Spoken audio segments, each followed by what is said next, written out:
Criterio. Una entrevista de Mix de Medios.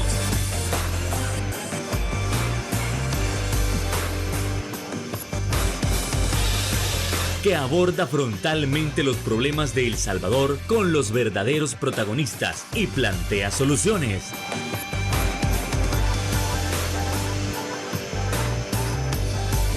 Criterios. Hola, ¿qué tal? Muy buenas noches, sean todos y cada uno de ustedes bienvenidos a una emisión más aquí en Criterios, en este 26 de mayo. Como siempre, un placer que usted pueda iniciar esta semana con nosotros en el abordaje de esos temas importantes de nación. Y es que en esta oportunidad hay que seguir hablando de aquellas personas que han sido detenidas y que curiosamente pues también han sido defensoras de derechos humanos, y hay que analizar diferentes criterios. ¿Realmente se les ha detenido por ser defensoras de derechos humanos o realmente se les ha detenido por situaciones ajenas a lo que inicialmente profesan? Eso y más lo estaremos abordando esta noche con nuestro invitado especial. Estamos hablando del fundador del movimiento de víctimas del régimen de excepción, MOVIR, es decir, Samuel Ramírez. ¿Qué tal? Buenas noches, un gustazo. Bueno, buenas noches, gracias por la invitación y aquí estamos a la orden para hablar de la violación a los derechos humanos. Bueno, entonces vamos entrando en materia. Toda la semana pasada, si ustedes se recuerdan, se habló del caso de Ruth López, pero se menciona que el caso de Ruth es el más emblemático al momento, pero no significa que sea el único. Entonces, esta es una persecución tal cual por la defensa de los derechos humanos, o realmente estas personas que son defensoras de derechos humanos simplemente ya tenían fallas ajenas a lo que hacen actualmente.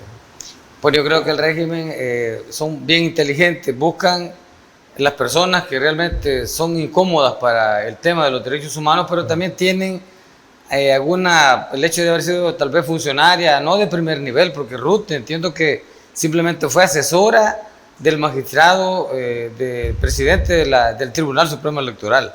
Ella nunca manejó dinero, nunca tenía dinero para poderlo administrar.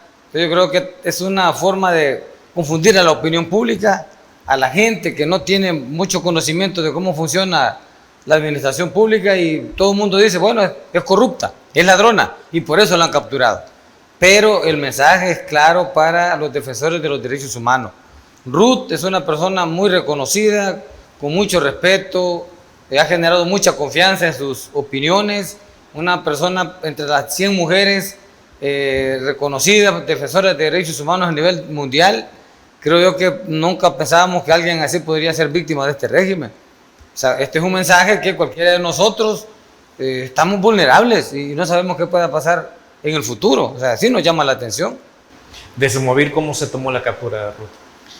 Bueno, con mucha preocupación, porque sabemos que la mayoría de gente capturada son humildes, personas pobres, de comunidades, trabajadores, que no son figuras públicas, no son nadie, en el buen sentido de la palabra, para decirte que van a generar ciertos problemas. Pero en el caso de Ruth, si dijimos, bueno, si capturaron a Ruth, ¿qué va a pasar con nuestra familia?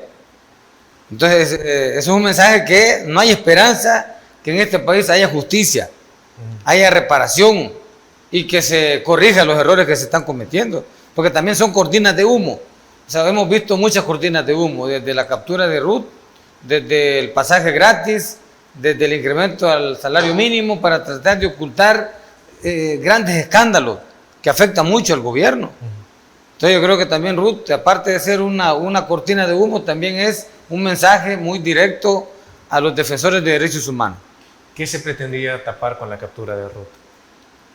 Pues mire, usted sabe todo lo que ya sabemos acá, desde la droga que encontraron en Panamá, desde los reportajes o las entrevistas en El Faro, la incapacidad del tema de los chorros.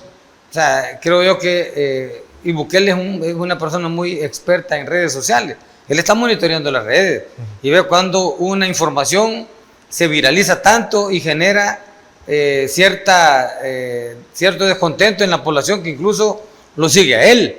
Entonces él trata de buscar formas de llamar la atención y de ocultar esos temas que le afectan. Ahora sale con el tema de las escuelas. O sea, ¿cómo va a reparar 2 escuelas por día? Queremos ver esos informes. Deberían de estar informando ¿Cuáles son las escuelas que ya repararon, que ya están construidas? O sea, también son especies de cortinas de humo para llamar la atención y para también recuperar un poco la imagen que entiendo que ha bajado mucho el nivel de popularidad en las últimas encuestas. Pues entonces yo creo que todo eso viene a lo mismo, pero entiendo que la captura de Ruth le ha generado un gran problema. Los expertos en redes sociales dicen que ha tenido esa información más de 30 millones de reproducciones. El caso de la finca del Bosque tuvo un alcance, los videos aquellos de la policía queriendo capturar a los líderes, tuvo un alcance de 7 millones de personas que vieron esa información y que estaban descontentos. Entonces vemos cómo el tema de Ruth como que se le ha salido de control al presidente. Samuel, pero si usted menciona que esto es para intentar recuperar la imagen del presidente o la imagen gubernamental en general, pero la captura de ella no ha resultado precisamente en una mejora de la imagen, sino todo lo contrario. ¿Qué se pretendía entonces con la captura de Ruth, sabiendo de que no mejoró la imagen? Obviamente, dar un mensaje a los defensores que bajen un poco el volumen, ¿verdad? Porque yo me considero no un opositor al gobierno. Lamentablemente nos hemos convertido yo no sé si llamarle así, pues, pero en la voz de las víctimas, porque nos ha tocado a veces representar a las víctimas en todos los espacios. O sea, yo me considero un defensor de derechos humanos y que denuncio las violaciones de los derechos humanos y sin ver quién es, si es Bukele o puede ser otra persona la que esté violentando los derechos humanos. O sea, la gente que dice son la oposición, son los opositores al gobierno. Yo las cosas buenas que haga Bukele yo lo voy a reconocer. Entonces, pero las cosas buenas son menos que las cosas malas, entonces sobresale lo malo. Y para mí los derechos humanos en este país se violentan sistemáticamente, planificadamente. No son errores, no son, como dijo el presidente, de efectos colaterales. Hay una intención de violar los derechos humanos. O sea, el presidente no le importa los derechos humanos a cambio de mantener su nivel de aceptación de que es un presidente duro con la delincuencia, un presidente que no le va a temblar la mano para combatir a los criminales, pero por otro lado vemos cómo ha protegido a los criminales, pues. Bueno, se habla de corruptos, a Ruth lo tienen detenida por situaciones supuestamente de corrupción. Pero ¿y los señalamientos de corrupción de este gobierno? El tema de COSABI, ese es un iceberg que apenas sale alguna información y tratan de ocultarlo. Pero ese tema no está resuelto. Ahí hay información que hay funcionarios de gobierno. Bueno, el alcalde de Santa Tecla está bien involucrado en ese tema de los préstamos de COSABI y no pasa nada con él. Entonces yo creo que si vamos a combatir la corrupción tenemos que ser parejos. Yo creo que Bukele debería dar un mensaje de coherencia y de combatir la corrupción, no importa, como él mismo dijo, no importa el partido, no importa quién sea, yo voy a aplicar la ley. Bueno, queremos ver, todos los funcionarios del gobierno están, el ministro de Salud, bueno, ahora hay un ministerio de Agricultura que no hay ministro. ¿Por qué no hay ministro? El que es ahorita es un viceministro que hay ahorita. ¿Qué pasa con estos ministerios? La corrupción, y no los vemos capturados, no los vemos presos. Entonces yo creo que hace falta coherencia para creer que realmente hay buenas intenciones. Entonces, ya para ir cerrando este bloque brevemente, usted sostiene que a Ruth no hay mayores indicios para decir, bueno, Ruth es corrupta, no se le ha agarrado por eso, sino que fue una excusa para quitarla del camino. Eso es lo que se concluye a nivel de la opinión pública y pues yo sé que si era asesora no manejaba dinero. Ella no manejaba dinero. Entonces, ¿por qué se le está acusando de corrupción? Aparte de eso, ya se vencieron las 72 horas. Si es un delito común, ya debió haber sido presentada ante los tribunales. Pero ya pasaron las 72 horas, o sea, ya le aplicaron el régimen de excepción. Y el régimen es para las pandillas, no para combatir hechos de corrupción como lo quieren hacer con Ruth. Bueno, así con esto nos vamos a trasladar a la siguiente pausa comercial. No nos cambie, Regresamos aquí en Criterios.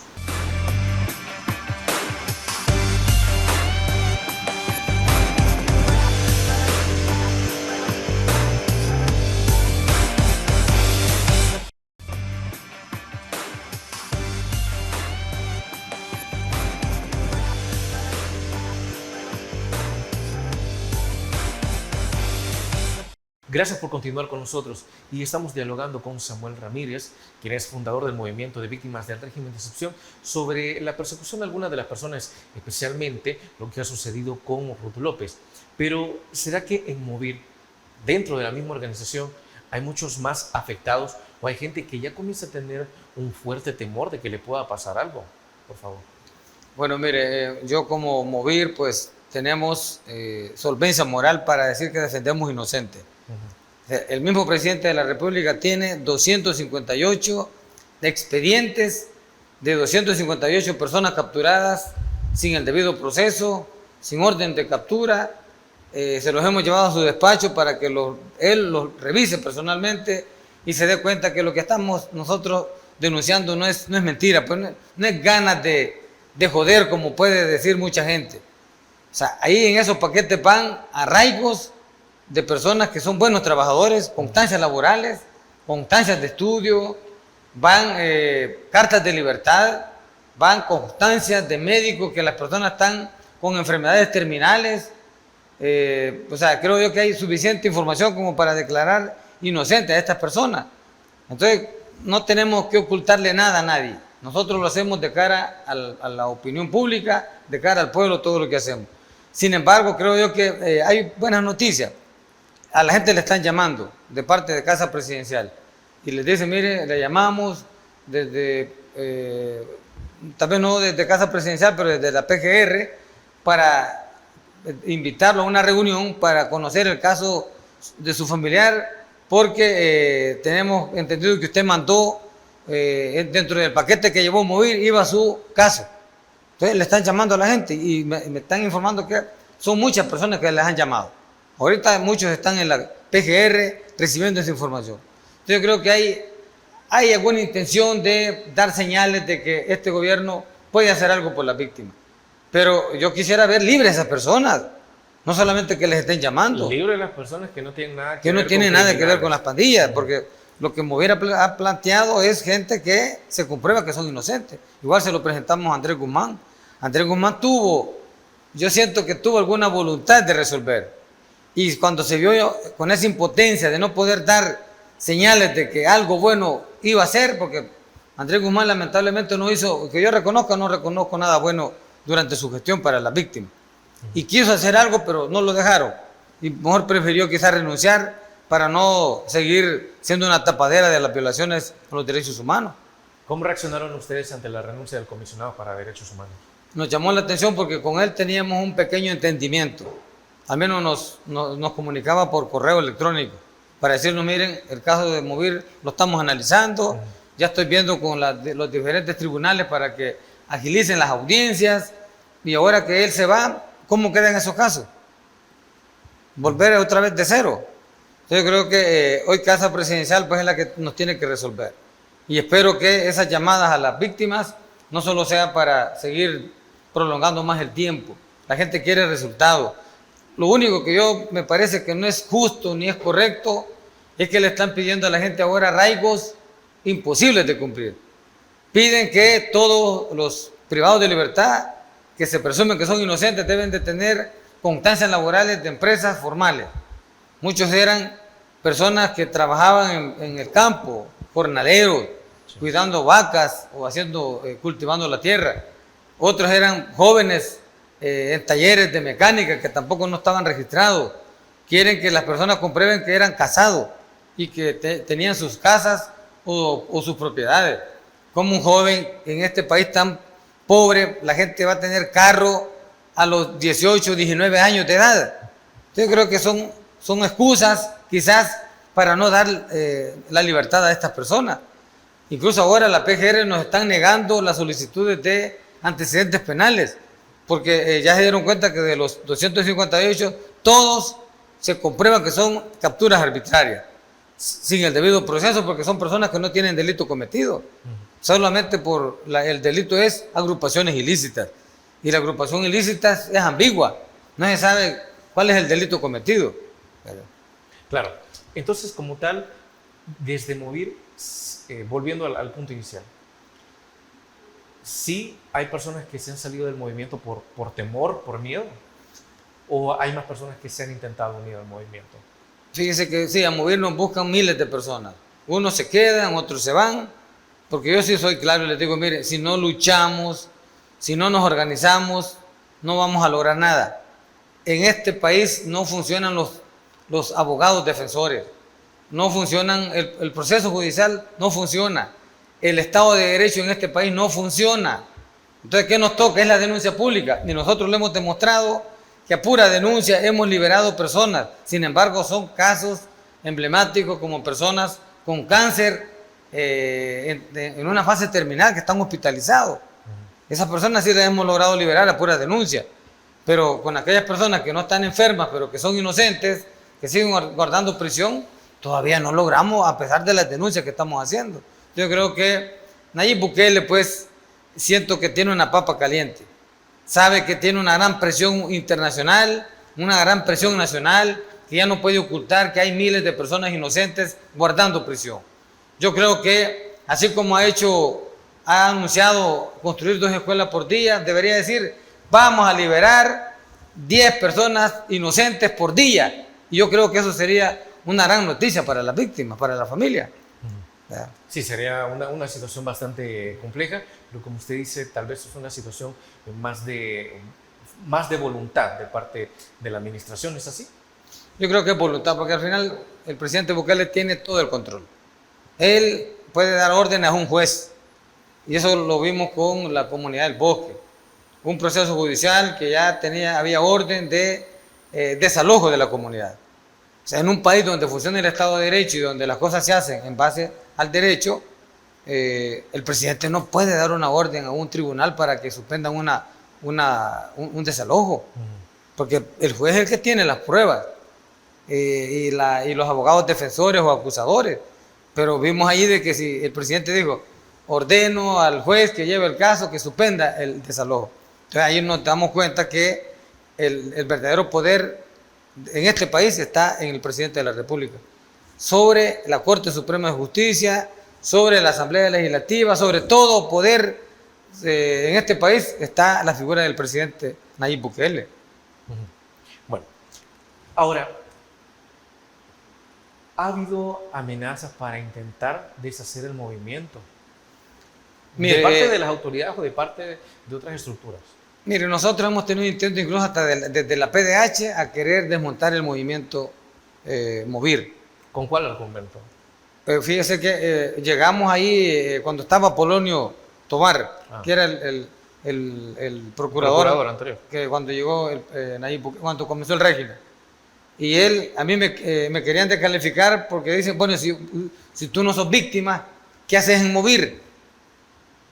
O sea, aquí debe de estar solamente víctima. ¿Cómo se supone que uno sea víctima estando en Movir y estando a la vez bajo el régimen de excepción? Entonces yo les digo, miren señores, ¿cuál es el problema? Que yo haya, a través del apoyo de otras organizaciones, hayamos creado un movimiento que es el único que dignifica los derechos de las víctimas. Si el gobierno ya los condenó a todos. La gente no tiene derecho, va a la PDH y dice, no, estos son familiares de pandilleros. La gente, incluso vamos a la Iglesia Católica, que supuestamente la Iglesia Católica está para atender al desprotegido, y tampoco el obispo nos ha ignorado. Porque ¿El obispo les ha ignorado? Sí, el obispo Luis Escobar, él se ha creído de la narrativa del gobierno que todos son pandilleros. O sea, es que por las víctimas del régimen nadie quiere dar la cara porque tienen miedo a ser vinculados con las pandillas. Entonces creemos que estamos en una situación muy difícil. En la PDH, pues, nos han acusado, han querido desmontar a Movir, han querido dividir el colectivo de conducción de Movir, y siempre hemos logrado de nuevo cohesionarlo. El compañero Alfredo, el adjunto, ahorita está fuera del país porque tuvo amenazas, mucha presencia de policías en su casa, y lo mandaban a llamar que fuera a la delegación más cercana porque querían hablar con él. ¿Y él y su caso? No, entonces dijo, mire, Si aquí a todos los que han capturado les dicen, no, mire, solo vamos a hacerle un par de preguntas en la delegación y lo vamos a liberar. Y después los agarran y los llevan presos y piden que la familia le lleve la ropa blanca. Entonces dijo, mire, yo una organización le dijo, mire, mejor sálgase mientras se resuelve el problema. Entonces, aquí no hay confianza en las instituciones. Entonces, incluso desde Casa Presidencial, una vez que hicimos una jornada en el Parque Libertad de recolección de arraigos, alguien que dijo ser la asistente o la asesora de un hermano de Nayib Bukele, de Karim Bukele, se contactó con don Alfredo y le dijo, mira, este es mi número. Cuando quiera hablar conmigo, hable conmigo. Y le dijo a don Alfredo, mire, pero en Movir yo no soy el coordinador, sí. Hay otra persona. No le dijo, pero yo con usted quiero hablar. Entonces no sé, porque creen que siendo víctima, si le dice, mire, le vamos a liberar a su familiar, ya por eso pues la persona puede decir, mire, yo acepto cualquier condición. Y no es así. Y yo al menos yo pues lucho por todas las víctimas inocentes, no lucho por un familiar en particular. Bueno, con esto nos vamos a ir a la siguiente pausa comercial. No nos cambie, regresamos en Criterios.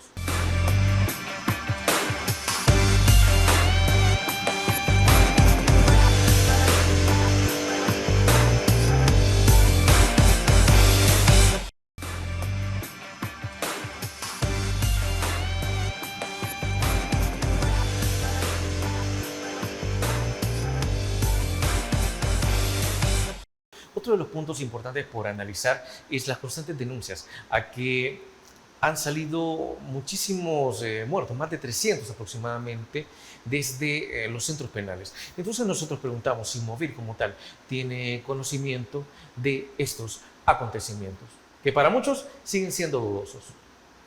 Mira, Movir nos llama a cada rato la gente y nos dice, mire, hoy murió tal persona, gente que ni sabemos quiénes son los que nos llaman. Tenemos una red de colaboradores de Movir que la gente se ofrece. Sí. De repente nos caen los mensajes en Messenger de la página de Facebook, de TikTok, de Instagram o de YouTube y nos dicen, miren, ya se dieron cuenta de que hay un fallecido en Izalco. Entonces yo primero les digo, mire, les pido información si era inocente o si tenía vínculos con las pandillas, porque hemos cometido algunos errores de publicar algunas personas que de repente después salen que son, yo con esa gente pues no tenemos ninguna, no queremos vernos vinculados con, aunque ya está muerto, pero igual. Hay que mantener la coherencia, ¿no? O sea, yo igual, ¿verdad? Lo lamento mucho, pues si murió siendo un pandillero, pues yo lo siento, pero él se atendía a las consecuencias. Entonces, esta semana hemos tenido varios muertos, desde uno que murió en Mariona, que se nos anunció que había habido un amotinamiento, y Movir lo informó, y al final pues hubo un hermetismo en el sistema carcelario que no aceptaron que había un amotinamiento. Y nos comenzaron a atacar, a Movir de que publicábamos información falsa. Pero hubo un muerto. Y la mamá, a mí me mostró fotos que yo no las quise publicar. Tenía cortaduras en la cara, estaba vomitando sangre, unas rajaduras por aquí. O sea, yo no sé qué tanto rajan a las personas o hacen cortaduras para la autopsia. Fue asesinado en la cárcel. Hubo un intento de amotinamiento, pero fue rápido, fue controlado. Entonces, porque de lo contrario, ¿cómo puede justificarse que haya habido ese asesinado en la cárcel? Entonces, ahí está la señora denunciando eso. Ayer me informaron de que otro muchacho murió antenoche en el hospital Mazzini por problemas de deshidratación. Un joven como de 25 años. O sea, nos están informando a diario de personas que fallecen y nosotros hemos dicho que ¿por qué no atienden a los privados de libertad que están enfermos, hombre? Sobre todo si son inocentes, la mayoría de muertos son inocentes, sí. No tienen vínculos con pandillas, pero tampoco no hacen nada, negligencia, la gente sigue entregando paquetes, pero siguen muriendo por falta de alimentación, por desnutrición severa. La gente muere también, dice, por edema pulmonar. Por edema pulmonar son, hoy me doy cuenta de que es por golpes internos en los órganos. O sea, dicen que ahora muchos presos los están sacando a trabajar. Están trabajando en el Hospital Rosales, en varias obras, y por una mínima falta de un privado de libertad, los custodios les propinan unos castigos que los dejan vomitando sangre. Le golpean la parte del estómago para afectarle los riñones, el hígado. Entonces, a los 2 meses esta persona viene al hospital gravemente y se muere. Y dice el dictamen médico, edema pulmonar. Entonces digo yo, ¿por ¿Y todo qué? es edema pulmonar? Sí, pues sí, entonces hoy se concluye que los que mueren así es por golpe. ¿Por qué no investigan, hombre? Hay que parar eso también. Si están presos, hay que condenarlos si son culpables, si son inocentes hay que liberarlos, pero no podemos dejar que se mueran en la cárcel por este tipo de maltrato. Pareciera que los custodios también son pandilleros porque se divierten torturando y golpeando a la gente. Para ellos es normal castigar a una persona, a un ser humano, verlo sufrir. Y yo en lo personal, yo no soportaría eso, pues, ver a una persona sufrir. Incluso hemos tenido información que los mismos policías han reclamado a los custodios que dejen de golpear a los privados de libertad. Que la misión de un custodio es cuidar, observar y dar informes si hay una falla. Incluso los soldados son más humanos que los mismos custodios. Entonces ¿dónde están entonces esos controles que el gobierno tiene dentro de los centros penales? Entonces, como tal, usted puede verificar que cuando se denuncian que hay tortura en los centros penales, ¿es cierto? Es cierto, bueno, los cadáveres, cuando la gente los ve, me dice, mire, yo no creo que haya sido muerte natural. Si yo, esa persona que murió en Mariona hace unos 3 días, yo vi la fotografía con cortaduras aquí, y aquí tenía otra cortadura, la boca tenía cosidas, puntadas en la boca, porque parece que hasta venía vomitando sangre. Sí. Entonces, que expliquen, hombre. O sea, yo creo que lo que queremos es que el presidente habla de que ahora ha establecido un sistema de información para que la gente sepa cuánto se va a gastar en las escuelas, cuánto material, cuánto se invirtió, cuánto fue y por qué no hace un sistema de información para que las víctimas también, la familia pueda consultar con su número de DIO, con un código, el estado de salud de una persona, en qué penal está, porque el otro dolor de cabeza es que la familia cuando los trasladan hace una gran tarea para poder darse cuenta para dónde lo mataron. No hay información de parte de centros penales para decirle, su hijo fue trasladado para tal penal. Yo creo que también que deberían de mejorar esas condiciones, pues, ¿verdad? Entonces, eso es lo que pedimos nosotros, que se mejoren y que se agilicen esos procesos judiciales, que si son inocentes, que salgan libres rápido, y si son culpables, pues que los condenen.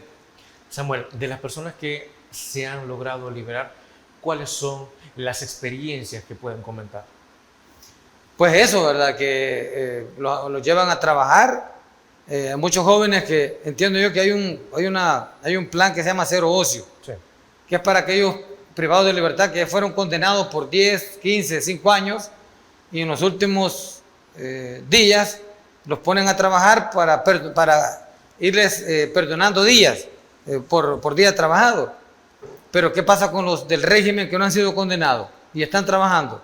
¿Qué reciben a cambio estas personas? Entiendo que las empresas contratan, las empresas piden, necesito tantos empleados para este día o para esta semana. Entonces le llevan el montón de privados de libertad para que las empresas los contraten. ¿Y ese dinero quién lo recibe? Lo recibe el gobierno, lo recibe Osiris Luna, el director de centros penales, porque a la familia no le dan nada, a la familia le piden que le lleve el pantalón o la cubeta, los materiales que va a usar cuando va a ir a trabajar. Entonces, ¿qué hacen ese dinero, pues? ¿Será que el régimen también es un negocio? Esa es la pregunta que nos hacemos. Y nos lo dicen las personas que salen libres, que ellos andan trabajando en la calle. Y muchos de ellos se sienten felices de trabajar porque estar encerrado pues es mucho más aburrido que estar, al menos salir a la calle, aunque vayan a trabajar, a recibir maltrato, pero prefieren estar trabajando. Entonces, estas personas, aquellas que han logrado salir libres, bueno, que han logrado salir, le mencionan de que sus familiares les enviaban paquetes, pero esos paquetes nunca llegaban o llegaban incompletos. ¿Algo así? Sí, también sí nos dicen que los paquetes llegan incompletos, lo mejor se lo sacan en el camino. Por ejemplo, lo que es la parte más importante que es el enchur, que a veces la gente le manda para recuperar un poco, eso no llega, la leche, solo a veces le llega el jabón, la ropa, ¿verdad? Entonces preguntamos qué pasa con eso y también piden que les depositen dinero. O sea, bueno, hay personas que le llaman los rusos, dicen, que son personas que nunca les llevan nada. Son las personas que la familia, quizás por la misma pobreza o por vivir tan lejos, no les han llevado ningún paquete de alimentación. Ellos se encargan de andar haciendo trabajitos a los privados de libertad para que cuando le depositen dinero a ese privado al menos le den un cafecito o algo por el estilo. Andan vendiendo su obra de trabajo a los mismos privados de libertad para que les den algo ahí. Entonces, es unas condiciones totalmente terribles. También nos dicen que en algunos penales las necesidades fisiológicas las hacen en cubetas, porque los servicios sanitarios ya no dan abastecimiento. En cubetas las hacen. Bueno, sumamente lamentable, pero esto y más hay que seguirlo dialogando, no sin antes irnos a nuestra siguiente pausa comercial. No nos cambie, regresamos en breve.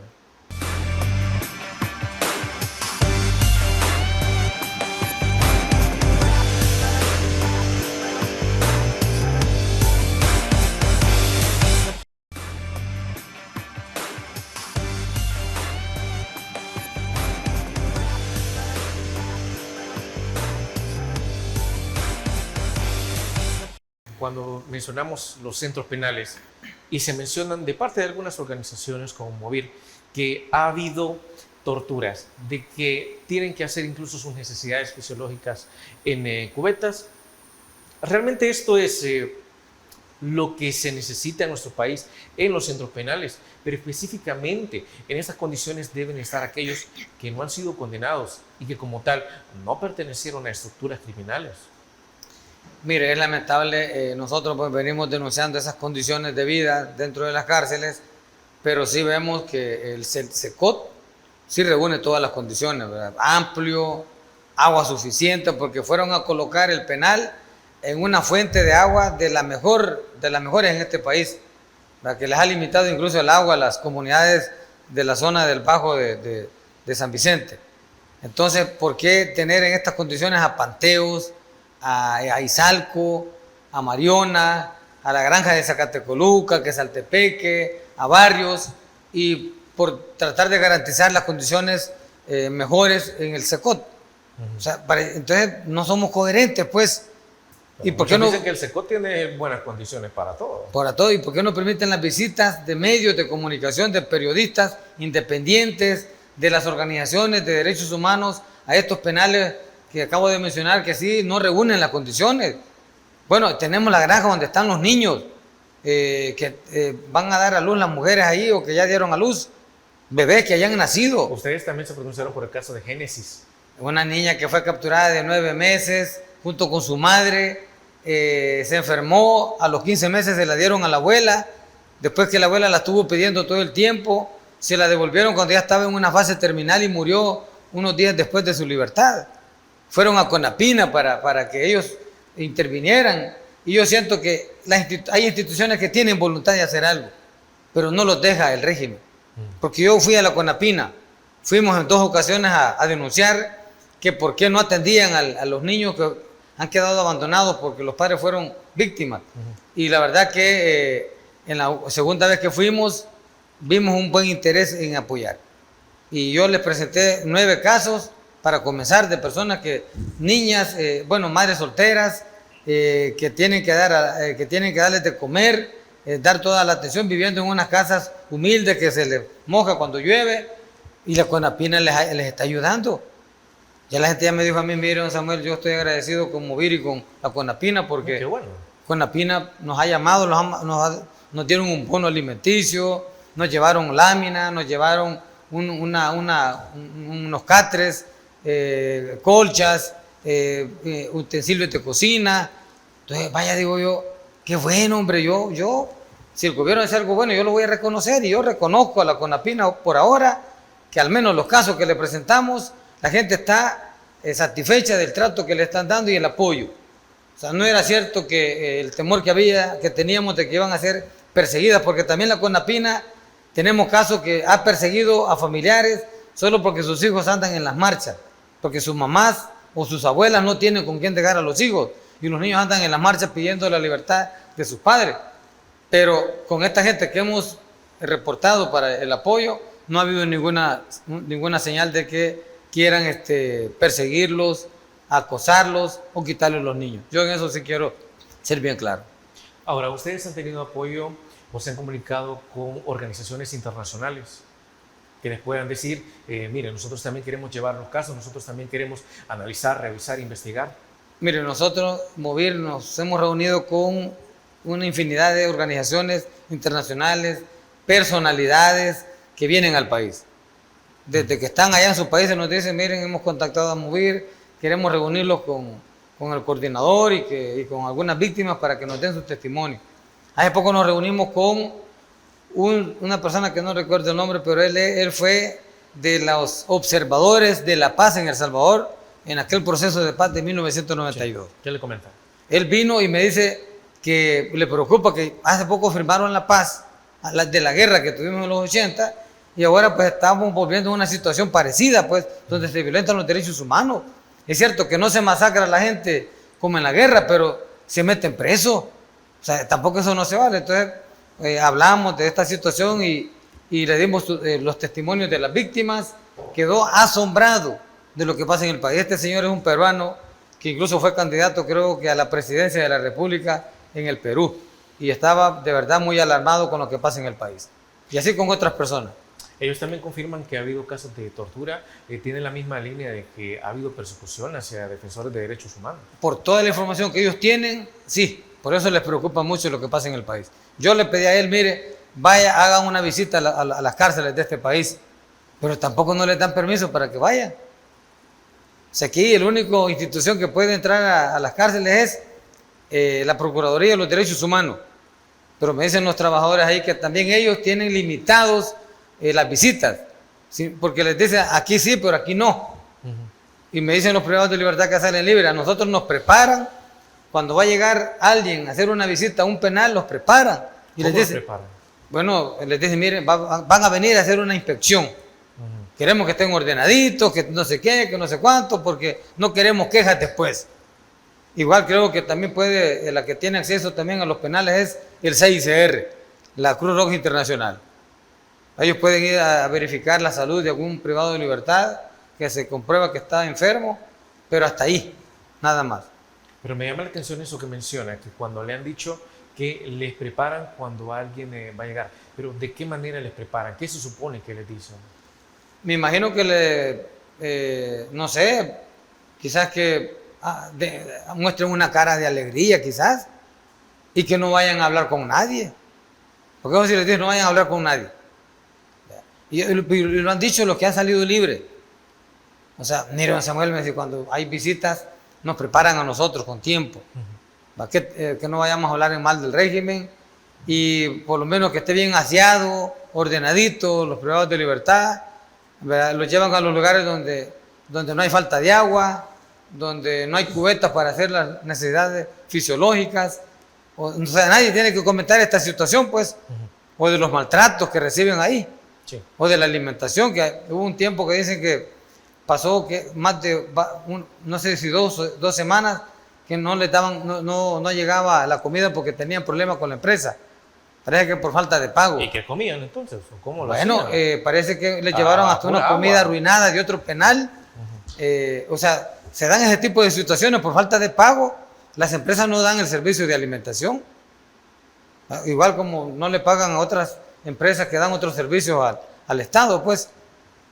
O sea, pero como ahí hay un hermetismo, hay un silencio. Pero comida arruinada.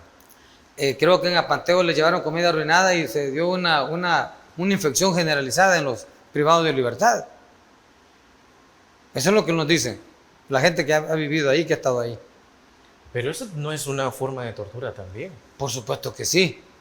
Que tal vez no es una cuestión premeditada, posiblemente no. Pero yo creo que el director de centros penales tiene que garantizar, estar vigilante que no pase eso, que no ocurra. Imagínense una epidemia dentro de un penal. Bueno, este muchacho que murió antenoche, dice que estaba lleno de granos. Sí. Y como que no recibió la atención médica porque hay muchos problemas de escabiosis en los penales. Sarna, que después, granos que se convierten se convierten en sarna, Sí. que es la carne viva que se les ve en su cuerpo. Y sin la atención médica, ¿qué pasa con esta gente? Se mueren. No, una situación bastante Entonces, grave. eso es lo que nos comentan, ¿verdad? Ujú. Ustedes se han pronunciado también al respecto de eso. Bueno, lo hemos mencionado así a la ligera en los espacios que tenemos oportunidad de hablar. ¿Va? Hemos llamado la atención a todo, hemos llamado a la PDH que verifique estas condiciones. Pero imagine que la PDH, nosotros hicimos como ahorita hay un impedimento para las visitas familiares. Entonces dijimos, Movir, Bajo Lempa y otras organizaciones, recoger cartas. Le llamamos cartas de esperanza, que la gente, la mamá o el familiar afuera pudiera decirle, hijo, hermano, informarte que estamos bien, estamos luchando por tu libertad, simplemente mensaje positivo.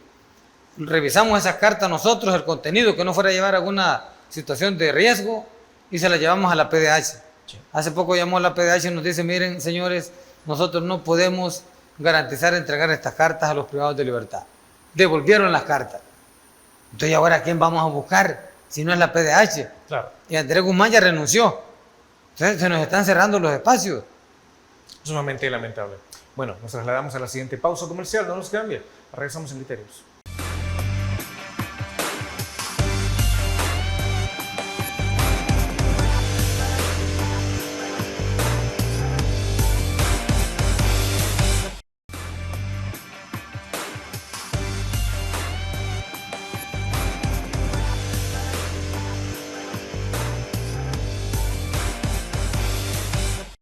Gracias por continuar con nosotros. Y es que a fin de cuentas, ¿será que desde Movir se está planeando alguna especie de marcha, manifestación o plantón digital para abogar por aquellas personas que no han tenido nada que ver con los criminales? Mire, yo creo que Movir, pues lo fuerte de Movir es la denuncia pública. Y como dijimos al inicio, esta cantidad de cortinas de humo que se han generado en el país es para ocultar los verdaderos problemas de este país, ¿verdad? Aparte de ocultar las capturas, en el caso de Ruth, en el caso de la parte ahí de la comunidad del Bosque, igual todas las capturas que se desarrollaron hace un año ya de los dirigentes de aquella alianza El Salvador en Paz, ¿verdad? También quieren ocultar el tema de las víctimas del régimen. O sea, las cortinas de humo llevan eso, tratar de invisibilizar estos temas que generan muchos problemas para el gobierno. Entonces, ¿qué hace Movir? Es tratar de que estos temas no se olviden, tratar de que esa llama de esperanza de vida de los privados de libertad que son inocentes no muera. Y esa es la estrategia de Movir junto con las víctimas. Entonces, sí, tenemos acciones, nos están planteando un grupo de compañeros, hay una brigada de resistencia digital, que son creadores de contenido, son más de 50 creadores de contenido que quieren volver a hacer otro plantón digital. Aquel plantón funcionó. Y también queremos ver si hacemos alguna acción para visibilizar a las víctimas. Hoy, el 1 de junio, pues no estamos claros a dónde puede ser, qué es lo que va a hacer, pero queremos decirle al mundo que no es cierto que en El Salvador haya paz, hay una paz verdadera y hay una seguridad plena. Aquí hay una seguridad de apariencia, y nosotros pues con esa seguridad no estamos de acuerdo, porque hemos cambiado una seguridad de apariencia por derechos humanos. Y aquí se violentan los derechos humanos como nunca quizás en el mundo. Por más que diga aquí Bukele que en otros países se violentan los derechos humanos, creo que en El Salvador aquí no se respeta el Estado de Derecho. Aquí todas las leyes se violentan. Aquí pues nosotros no tenemos derechos, incluso podemos ser capturados en cualquier momento, como el caso de Ruth, que ya le aplicaron el régimen de excepción sin tener vínculo con las pandillas. Entonces esa es la realidad de este país. Así que llamamos a las víctimas, a quienes quieran también participar, a mostrar ese descontento por algunas medidas de este gobierno, que lo haga y que estén pendientes de las convocatorias de Movir en las redes sociales.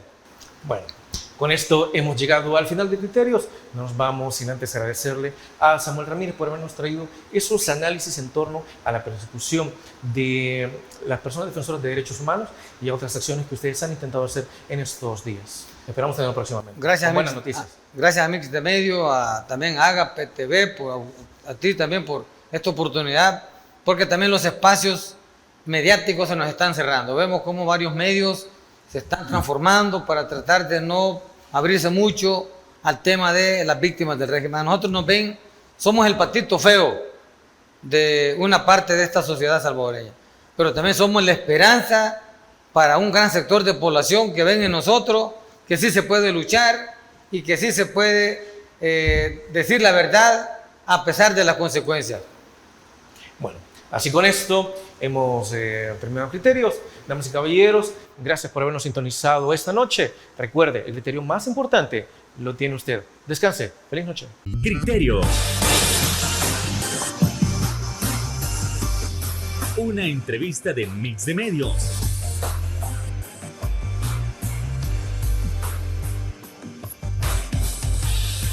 Que aborda frontalmente los problemas de El Salvador con los verdaderos protagonistas y plantea soluciones.